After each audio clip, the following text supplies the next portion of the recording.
All right, folks, gather around because we've got some piping hot tea to spill today. Let's talk about John Boyega, the guy who played Finn in the Star Wars sequels. You remember Finn, right? The stormtrooper who had a sudden change of heart and decided to join the Resistance? Yeah, that guy.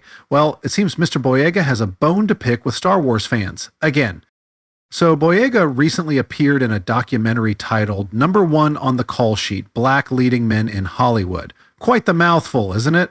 Anyway, during this appearance, he decided to take aim at Star Wars fans, claiming that the franchise has always been a whitest elite space. Oh, please, as if the galaxy far, far away was some exclusive country club that only allowed certain people in. Give me a break.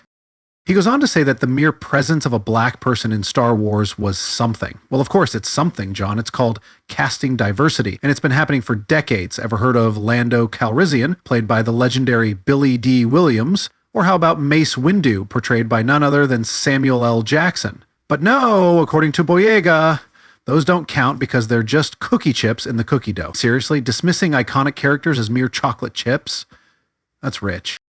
And here's the kicker. Boyega claims that fans are okay with black actors playing the best friend, but when they take on leading roles, it's suddenly too much and considered pandering. Oh, come on. Maybe, just maybe, fans are upset because the sequels were a convoluted mess with poorly developed characters and plot lines that went nowhere. But sure, let's blame it all on racism. That's the easy way out, right? Let's not forget that Boyega has a history of playing the victim card. Remember when he criticized Disney for sidelining his character in The Rise of Skywalker? He claimed that his character was marketed as a big deal only to be pushed aside. Well, maybe if Finn had been more than just a guy yelling, "Rey!" every 5 minutes, fans would have been more invested. Just a thought. And it's not just Boyega. He brings up Kelly Marie Tran and Amandla Stenberg, who also faced backlash from fans.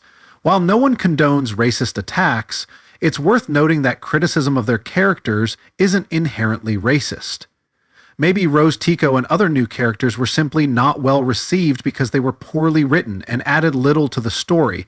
But no, let's just label all criticism as racism and call it a day. Boyega also reminisces about how landing the role of Finn was a fundamental moment in his career. He even admits to breaking the rules by telling a taxi driver about it. So it's all sunshine and rainbows when it benefits him, but the moment things don't go his way, it's time to throw the fandom under the bus. Classic. Maybe it's time for John Boyega to take a step back and reflect on the real reasons fans are critical. It's not about race, it's about wanting compelling stories and well-developed characters. Playing the blame game and pointing fingers at the audience isn't going to change the fact that the sequels were a disappointment to many. So let's stop with the excuses and start taking responsibility.